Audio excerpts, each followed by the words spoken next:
Ladies and gentlemen, the documented story you will hear during the next 30 minutes is not a subject commonly discussed. It is a criminal problem that is not yet nationwide, but it's a problem which is growing rapidly. We present it now so that you may recognize it for what it is if and when it invades your city.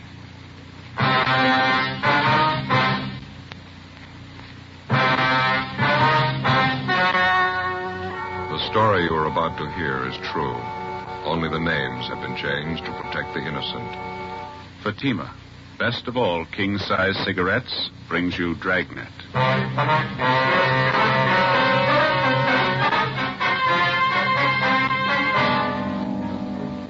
You're a detective sergeant. You're assigned to bunco detail. You begin to receive reports of a vicious new racket growing in your city, a television repair racket. The repairmen lie, overcharge, bill you for work not done, for parts not needed, for parts they don't install. Your job? Stop them. How does Fatima compare with other king-size cigarettes? Fatimas are the same length and circumference. 85 millimeters long, 1 1/64 inches around. And Fatima filters the smoke exactly the same long distance as any other king-size cigarette. Tell me then, how is Fatima different from other king-size cigarettes? In Fatima, the difference is quality. Fatima gives you extra mildness, a much different, much better flavor and aroma. Remember, Fatima has all the advantages of extra length, plus Fatima quality, which no other king-size cigarette has. So insist on the best. Smoke king-size Fatima. Best of all king-size cigarettes.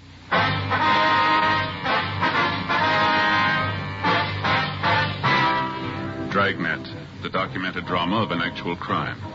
For the next 30 minutes, in cooperation with the Los Angeles Police Department, you will travel step by step on the side of the law through an actual case transcribed from official police files.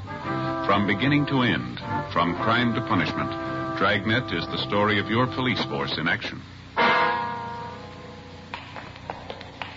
It was Monday, January 19th. It was overcast in Los Angeles. We were working the day watch out of bunco detail. My partner's Ben Romero. The boss is Captain McCauley. My name's Friday. It was 9:15 a.m. when we got to the third floor of the Los Angeles Daily News, the assistant city editor's office.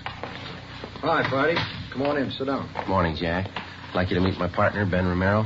Ben, this is Jack Kinnett, staff writer for the Daily News. All right, Kinnett. Glad to know you, Ben. Sit down, fellas. Thanks. We just left the skipper over at the city hall. Did the captain brief you on this thing? Yeah, he gave us a partial fill-in. We've been working on it from our end about 2 weeks now. Oh, Paul Price. He's our radio TV editor. Paul and I had a long session with Captain McCauley yesterday, and I guess now we're all ready to move on this thing, huh? We'll do everything we can. Would you like to fill Ben in on what you told me yesterday on the phone? Yeah. Well, Price was the one who began getting the first complaints here at the paper. A tremendous number of his readers wrote in complaints about being victimized by crooked television repairmen. About being charged too much for repair? Partly, yeah. Some of the people even sent in receipts with their letters. Said they felt the guys who fixed their sets were dreaming up unnecessary repairs, charging them for work not done. Some said they knew they were billed for parts not even replaced or installed in their sets. Ben, Jack told me yesterday about a letter he got from some man who said he felt he'd been overcharged and he just started to bellyache about it. Yeah, a fellow by the name of Vincent. Said he just put up an old-fashioned squawk about it, and the repairman brought the price down at least 1/3. That doesn't sound very good, does it? We kind of figured operators like that must have too many repair sets on hand that their customers can't afford to bail out. That's why they cut. Sounds like a clear case of a two-bit jip, doesn't it? Well, something's got to be done about it. We're ready to give it big play in our paper, expose the fraud for what it really is. Captain McCauley says Chief Parker's okayed our plan, and we can count on full police cooperation. That's the way we got it, Jack. We were told to work with you people till we broke this thing. Fine. We dug up a little ammunition to start with, I think. Went around and interviewed about 15 different television repairmen in various neighborhoods, and about 3 out of 5 gave me the same pitch. Well, did they know you were with the newspaper? No, I told them I was a factory representative for a new kind of rosin core cider company, and I was taking orders. Yeah. Naturally, I dropped into different stores, shot the breeze with them, and they didn't seem to get wise. A couple of them even placed orders for the cider. Well, what'd you find out?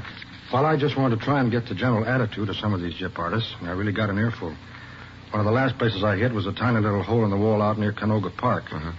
As I say, about 2 out of 5 are honest, hard-working repairmen, and this fellow was one of them. Well, what are you getting at, Jack? For a while, this fellow worked for a guy that employed about 5 men in his shop. Yeah.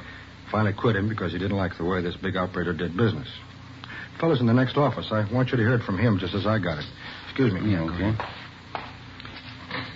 Hank, will you come in, please? Sure, Mr. Knight. This is Hank Coulter, Sergeant Friday, Sergeant Ben Romero, Police Department. Mm-hmm. All right. Hank, I wonder if you'd tell these officers a little of what you told me about Kilgore TV specialist. All right. Now, suppose I'm a customer and I come into Kilgore's. I don't like the size of my repair bill. What were you instructed to say? Well, we generally tried to talk him out of any complaint. Suppose I complained about all the multiple charges. I wanted an explanation of the work you did. What then? We just tell you that it wouldn't do any good to explain. You wouldn't understand all the technical stuff anyway. Mm-hmm. Tell us Kilgore's attitude with the customer. You mean about the loose wire stuff? Yeah, please. Well, Kilgore used to tell us that if we only charged 50 cents for fixing the loose wire, the customer wouldn't believe we really fixed his set, so he used to charge quite a lot more. Well, how much more, for example? For a nickel's worth of wire, we'd usually charge $4.75. Pretty fair profit. Yeah, it was a real rob. What else can you tell us, eh? Well, we'd never let a customer watch any of the TV repair job. Mm-hmm. For example, if a customer calls and says he thinks the tube's blown out and it'll only be a simple replacement job in his home, and we'd tell him the parts are getting hard to get, and we'd have to take his set into the shop and charge him a higher rate because we had to pay black market prices for the tube. Was there any truth in that? I mean, about the tubes being hard to get? Not much. Some of them are getting a little hard to get, but we never paid any black market prices at Kilgore's. We just slugged the customer, that's all. Tell me about how you used to swap parts on a new set, Hank. Well, we'd lots of times pirate a new tube for one not so good. One not so good we'd put in a set with a bad tube. Yeah. Then the bad tube we'd exchange at the factory under a 1-year guarantee.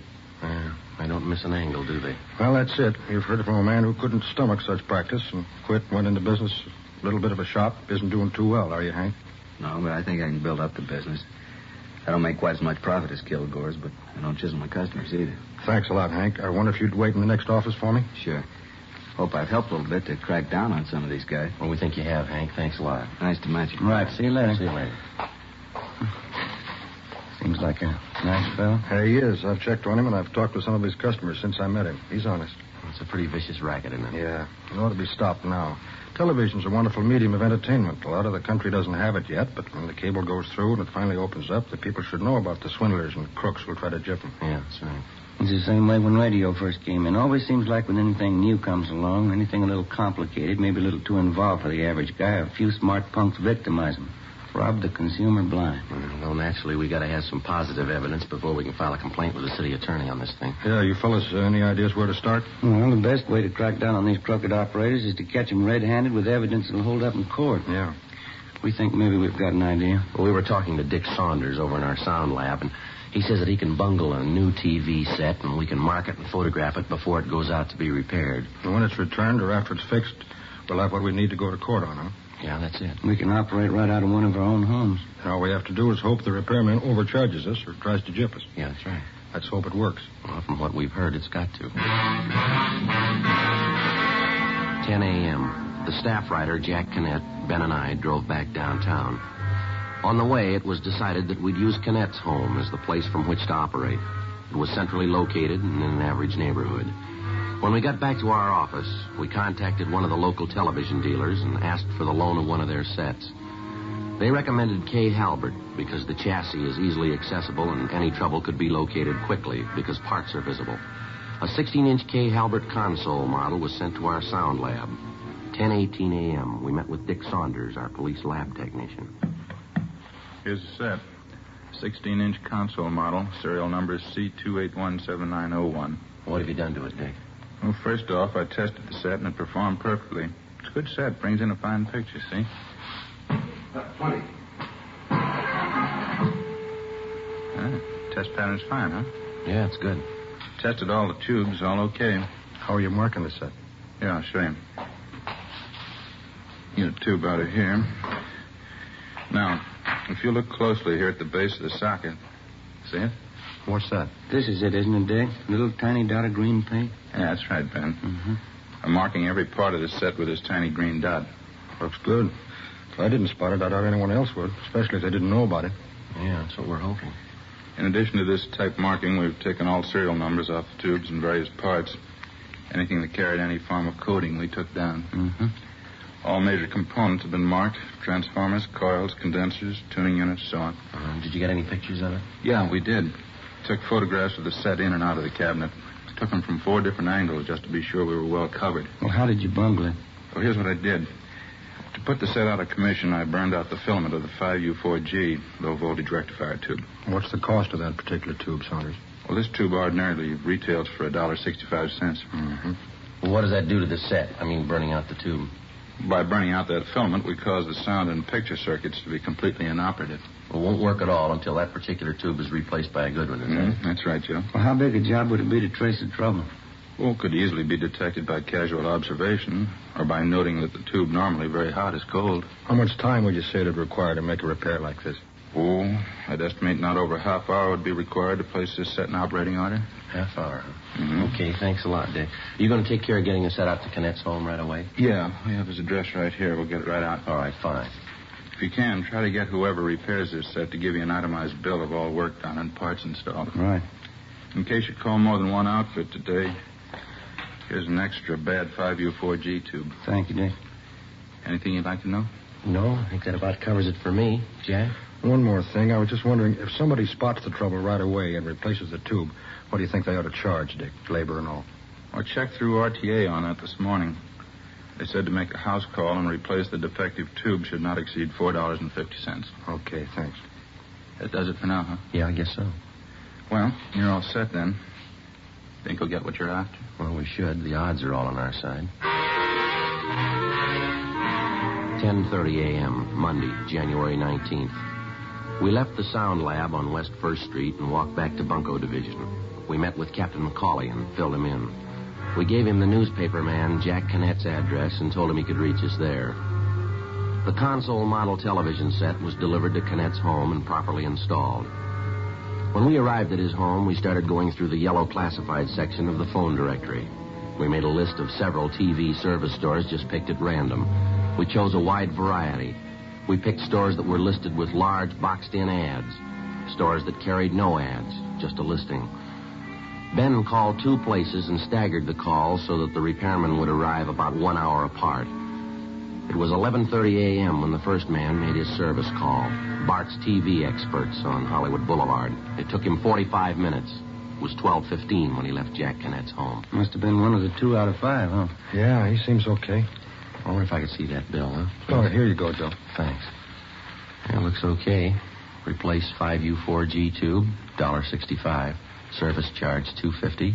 Total charges, $4.15. That kind of bears out Canette's thinking, doesn't it? Remember when we asked him how many men work in his shop and he said he's alone? Yeah. I think you'll find that's a pretty good barometer. All the servicemen working alone aren't like this guy, but the bigger percentage of the honest ones are. When's the next one due to arrive, Ben? Any minute now. Called a place by the name of Cheney's Video Repairs. They're over on Beverly Boulevard. Mm-hmm. Had a big ad. Looks like a pretty big outfit.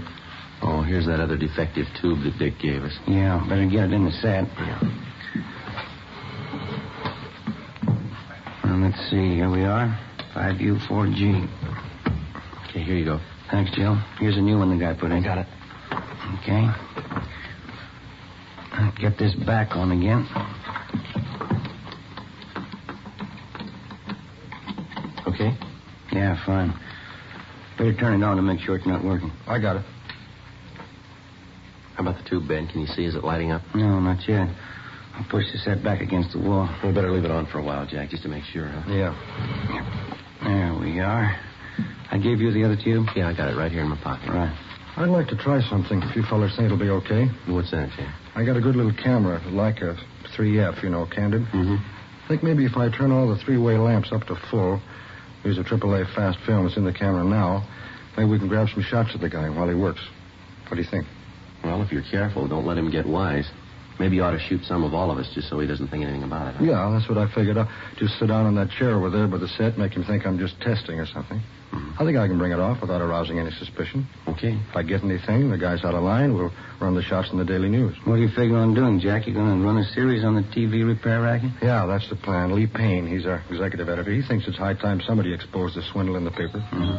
That'll be the next serviceman. I'll let him in. Right. Better turn off the set, huh? Yeah. Television repair? That's right. I'm from Cheney's on Beverly Boulevard. Oh, yeah. Now, come on in. Thanks. Oh, what seems to be the trouble? We don't know. Set's right over here. Oh, thanks.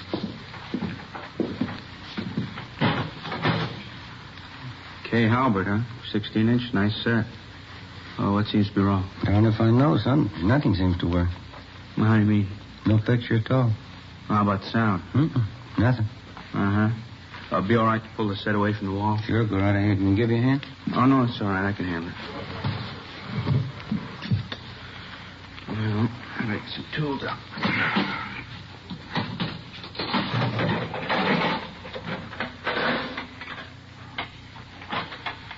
How long you had this set? Oh, about 2-3 months.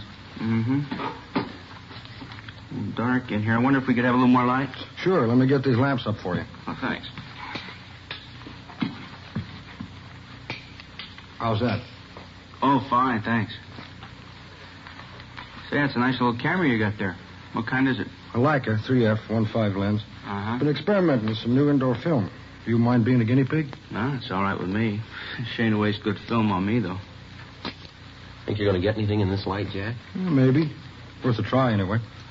I don't know about this set. What do you mean? Well, it looks bad. Hard to tell without getting it down to the shop. Looks to me like your blocking transformer's gone. And what's that mean? Well, I'll have to take the set in. Can't fix it here, huh? No, I'm afraid not. You see, parts are getting a little hard to get these days. The set manufacturers are having a tough time getting quality parts, and sometimes we have to spend several hours just tracing the trouble. Well, I guess that knocks out the ballgame tonight, huh, fellas? Mm-hmm. Sorry. Take a couple of days at least. Want to really check it over. Sure it's not a tube. We kind of thought just a tube blew out. No, that's what most people think every time their set goes out. It's definitely not a tube. Oh, there might be some bad tubes, but your trouble's a great deal more than that, I think. You got any idea what it's going to run us? Well, it's hard to say right offhand. $4 or $5? No, it's going to run more than that. I'll take the set in with me now, and I'll get it back to you as soon as possible. You going to take the whole set? No, I'll just pull the chassis out of the cabinet, leave the cabinet here. Oh, say, by the way. Yeah? If everything turns out, I'd sure like to see those pictures. Yeah, if everything turns out, you will.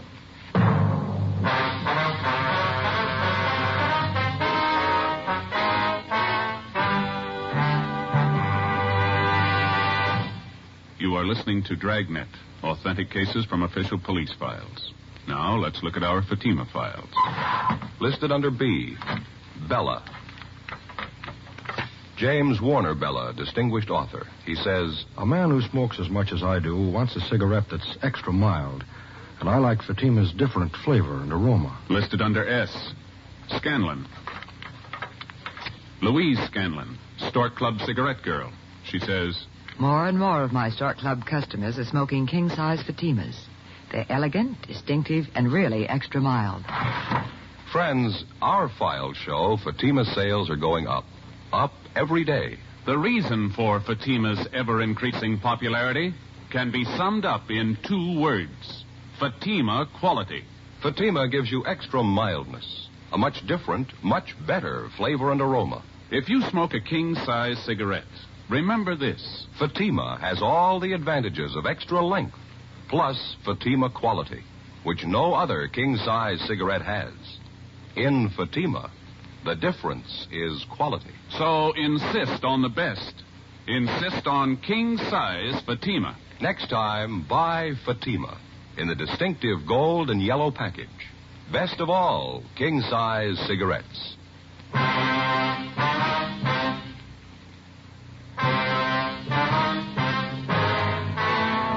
Thursday, January 22nd, 9:30 a.m. The TV set was returned to reporter Jack Cannett's home after having been repaired by a servicing company called Cheney's Video Repairs. We found that the man who had come to Cannett's home to make the service call was Robert V. Cheney, the owner of the service outfit. Well, as soon as the set was returned, we called the sound lab and had it picked up and taken downtown. Sergeant Marshall Zeno, who was working with us out of bunco detail, called and said that Dick Saunders had finished his investigation and wanted to see us right away. 10:30 a.m., we went down to West 1st Street, the police sound lab. Saunders went over his findings with us. Here are the photographs before and after. Mm-hmm. Before we go over these, let me show you what we found out about your repair jobs. Okay. Over here. Here's that receipt Cheney gave you when he returned the set. Yeah. Here's what the repair bill states.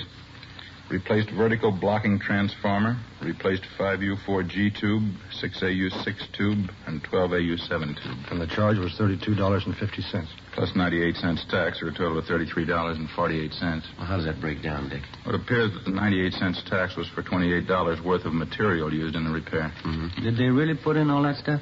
You got yourself a prize package in that outfit. All they did was to replace the 5U4G tube. That's all they did, huh? Yeah. Here's the capper. The 5U4G is a war surplus tube, but it works okay. What else did you find? According to the photographs and coding system, no vertical blocking transformer, 6AU6 tube or 12AU7 tube were replaced. Let's get back to the photos here. Here, you can take these along for your package. Thanks, Dick. You can see in the set here. Yeah? Let me show you. See, this tube is the only part mentioned in the receipt or otherwise that doesn't carry our green paint coding system. Yeah. Let me turn the set around here. All right. Joe, try the channel selector here. What, this? Yeah, that's the tuning knob to bring in the stations. Channel selector, they call it. Turn it. Okay. Falls off pretty easy, doesn't it? It sure does. Here, Dick. Thanks. They left out the spring clip in here. It should have been put back in because that's what holds the knob secure to the shaft. I've had that happen on radio sets. Yeah, sometimes they're a little stubborn to put back in, but a good repairman would never leave it out. Yeah. Something else here. Turn the set around the back again. No, I'll get it, Dick. Oh, thanks, Ben. See here? See how loose the chassis is in the cabinet now? Yeah, it sure is. Wasn't that way when we got it from the K. Halbert dealer, any more than the channel selector was faulty. It was in perfect shape when we got it. Look at the size of that chassis. It's pretty heavy. Yeah, it is. Originally, there were 4 screws used to hold the chassis in the wood cabinet. Cheney's repair outfit only put 1 back in. 1 screw to hold that heavy chassis. Yeah, it's a pretty sloppy job, all right. You know what they'd probably tell you if you asked them about this? It only requires 1 screw. Yeah, that's it. The bad repairman can always improve on factory standards, usually for his own convenience. Certainly doesn't improve the product. Well, looks like we got what we were after. Think we got enough, Joe? I do. Let's see what the city attorney thinks. We collected all the evidence in the case against Cheney's video repairs. We met with Captain McCauley and took it up to the 2nd floor of the city hall. We met with Assistant City Attorney Boyd Taylor and showed him our findings. He issued a warrant for the arrest of Robert W. Cheney, charging him with violation of Section 484 PC, 1 count. 11:30 a.m., Thursday, January 22nd. Ben and I drove out to make the arrest. Jack Canet went along with us. This is it. Cheney's video repairs. Yeah. Come on, Jack.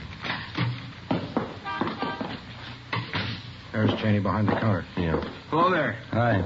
How's the set working? All right. We did a good job on that one. Gave you a better break on the price than I thought we could. Yeah. Police officers, you're under arrest. Well, you're kidding. What for? Petty theft. Come on, let's go. Petty theft? Well, I don't understand. You're the fellas I fixed that set for up on Crescent Drive, aren't you? That's right. Your bill was a little high, wasn't it? Oh, now, wait a minute. If that's all that's bothering you, let's talk it over. Come on, let's go. Look, I can fix that up with you guys. Just tell me how much you want to pay and we'll work out something. That seems to be the way you worked our repair deal right from the start, doesn't it? Only you didn't consult us about it till now. Well, look, you know how it is in this business. If you don't charge some customers a little money, they don't think you did anything to their sets. You ought to try charging them for just the work you do. Can't we get together on this thing? Let's just forget the whole deal. You don't owe me anything. Now, here. Here, I'll refund all your money. We'll call it square. Never mind. Just leave the money in the cash register and get your coat. Can't prove anything anyway. We think we can. Just step around the counter this way. Well, look, mister, you're not a cop, are you? No, I'm not. Well, then tell him, isn't that a fair deal? I'll give you back your money. Afraid it's a little late for that, Cheney. If all this gets in the papers, I'll be ruined here. Run out of business. That's the way we got it figured. How many men you have working here for you? 4. Why? This, right here. You ever read this? Well, what is it? Oh, the thing from the RTA. Here. Read Article 2, would you? 2? Yeah, that's right. I will conduct myself and my business in an honest and straightforward manner, meriting and inspiring the confidence of my customers. Yeah, I know about this. You're a member of the RTA, Radio Technicians Association, aren't you? Yeah, I am. Read Article 4, would you? I propose to charge a just and fair price for all professional services rendered. Now read this Article 7. I will engage only in fair and ethical practices recommended and approved by the Radio Technicians Association as being conducive to public confidence. Yeah, I read all this before. It's too bad you didn't remember it.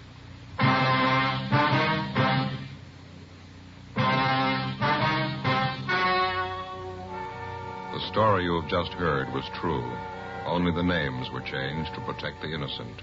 On April 15th, trial was held in Superior Court, Department 82, City and County of Los Angeles, State of California. In a moment, the results of that trial. And now, here is our star, Jack Webb. Thank you. Friends, this week I'll be seeing you from page 8 of Life magazine, this week's Fatima ad. Right across the top it says, in Fatima, the difference is quality.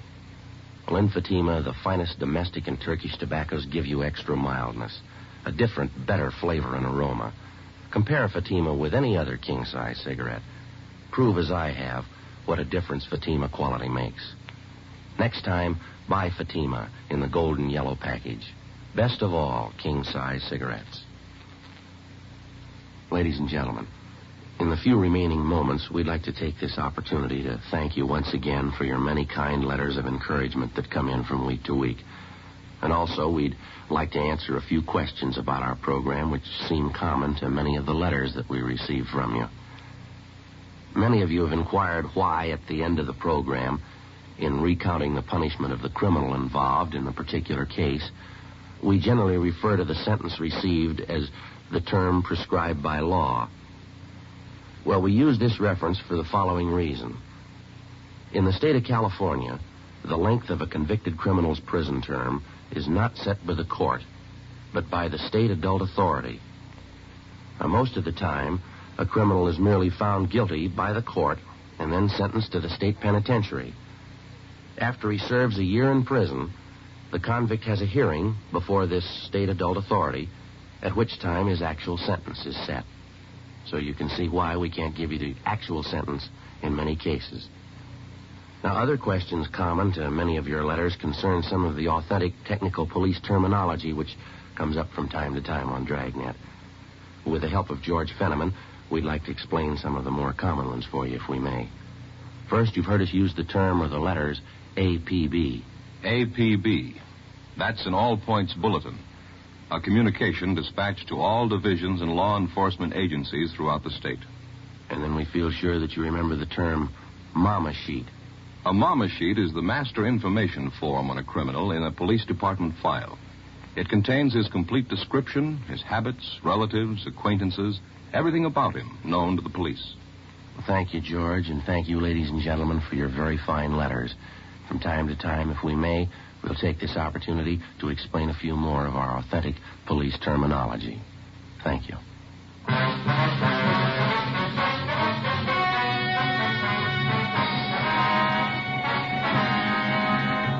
Robert W. Cheney, owner and operator of Cheney's Video Repairs, was tried and convicted on several counts of violating Section 484 PC, petty theft. He was fined $200 and received a sentence as prescribed by law. Petty theft is punishable by imprisonment in the county jail for not more than 6 months.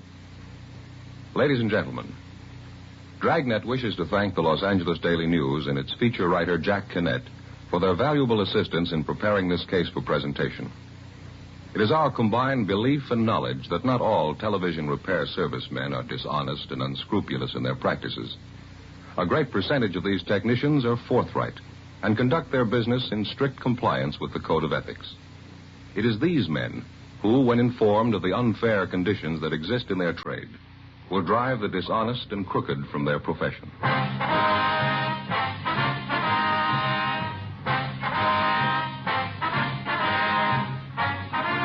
You have just heard Dragnet, a series of authentic cases from official files. Technical advice comes from the Office of Chief of Police W.H. Parker, Los Angeles Police Department.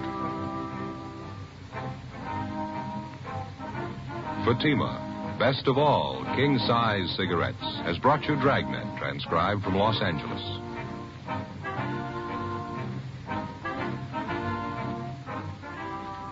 It's the Silver Jubilee on NBC. For 25 years, NBC has been bringing you the very best in radio entertainment. Listen now to another exciting story on Counter Spy coming up on NBC.